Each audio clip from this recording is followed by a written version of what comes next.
थाना बुलाखन में मिलाद कमेटी ऐं नूरानी जमायत तरफ़ां जश्न ईद मिलादुन्नबी सल्लल्लाहु अलैहि वसल्लम जे सिलसिले में शानदार रैली कढी वई।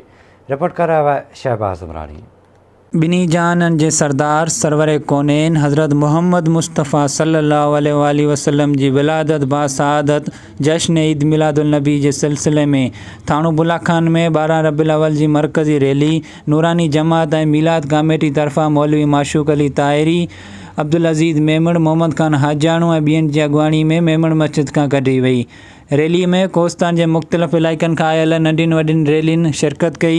रैली शहर के मुख़्तलिफ़ चौकनि खां थींदी शहीद बेनज़ीर चौक ते पहुती, जिते आलमन सगोरन ख़िताब कयो ऐं नातख़्वाननि नातू पढ़ी नबी पाक सल्लल्लाहु अलैहि वसल्लम जी शान में अक़ीदत जा गुल निछावर कया। इन रैली जो मकसद इहो ही आहे त असां पंहिंजे नबी करीम सल्लल्लाहु अलैहि वसल्लम जी आमद जी ख़ुशी में ख़ुश आहियूं ऐं ही नबी करीम सल्लल्लाहु अलैहि वसल्लम जी विलादत जेका आहे असांखे मोहब्बत प्यार अमन सिखारे थी। आशिकान रसूल हुज़ूर सल्लल्लाहु अलैहि वसल्लम जा उम्मती सब हिन में शरीक आहिनि, नंढड़ा ॿार वॾा पोड़ा सब शरीक आहिनि। अल्हम्दुलिल्लाह तमाम जोश और खरोश सां ही मिलाद मनाए पियो वञे।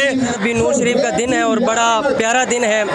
थाना बुलाखान में भी अल्हम्दुलिल्लाह आशिकान रसूल की बहुत कसीर तादाद में जुलूस मिलाद भी हुआ और रात को सुबह बहारा भी मनाई गई। इन प्रोग्राम के जरिए असीं इहो साबित करण था चाहियूं त असां सभु पंहिंजे नबी हज़रत मोहम्मद मुस्तफ़ा सल्लल्लाहु अलैहि वसल्लम सां मोहब्बत करियूं था। वो नबी असांखे अल्लाह ताला अता कयो जंहिं जमण साईं रबे हबली उम्मती जो नारो हणी ऐं आख़िरी वक़्त में बि जॾहिं महबूबनि दुनिया खां रुख़सत पे कयो तॾहिं बि इज़राइल खे इहो ई सुवाल हो त पहिरीं मुंहिंजी उम्मत जो छा थींदो। अल्लाह ताला असांखे अहिड़ो महबूब अता कयो जेको जंहिंजो अदब जानवरनि में कयो, इंसाननि कयो, जिन जा दोस्त त तारीफ़ कंदा पर दुश्मन बि तारीफ़ कंदा। नबी करीम सल्लल्लाहु अलैहि वसल्लम बिनी जान जे लाइ रहमतुल आलमीन बणिजी आया। नबी साईं जे अचण सां सॼी दुनिया नूर सां रोशन थी वई। शहबाज उमरानी, आवाज़ टीवी न्यूज़, थाणो बुलाखान।